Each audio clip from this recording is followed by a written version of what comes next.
Selam hormatly dostlar, meniň trading manadaky kursyma hoş geldiňiz.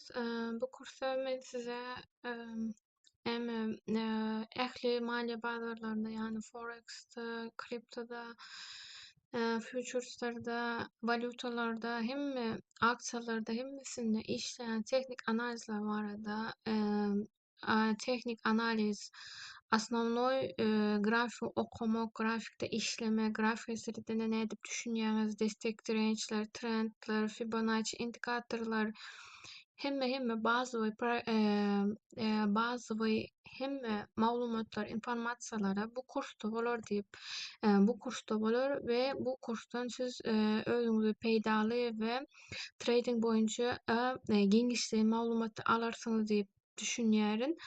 Bu yüzden kursumuzun ilkinji sapagyny men trading näme, tradingdäki brokerler näme, açyk bir-birinden informasiýalaryň hemmesini bir-birinden goýaryn. Donor düşünmedik ýeriňizi gaýtalap 2-3 sapar gaýtalap göreniňizde arkaýyn düşünüp bilersiňiz diýen. Men основной bärdäki kitaplarda goýmagy düşünýän, bu trading baradaky kitaplarda goýaryn mumlaryň haýsy mumlardan ýani şemler diýeýin. Haýsy swecheden soňra haýsy sveche gelýär. Swechalaryň ýagdaýlary näili, kimler, nämeler hemme maglumatlar bu kursda bolar. Şoň üçin dostlar, bu kursdaky hemme videolary özüňizde saklap bir-birinden diýmeýin 2-3 sapardan her bir videonu görmeňizi soraýan sizden. Bu arada men iki opsionlarda trade edýän. Görýänsiňiz her sapar TikTok'da canlı ýaýnlarym bardyr, YouTube videolarym da bardyr.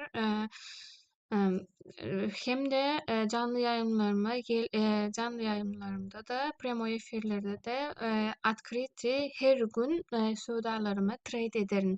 Buna da seredip näyle trade edýänimi, haýsy bu kursdan çykan soň haýsy strategiýalary ulanýanymy da görüp bilersiňiz dostlar.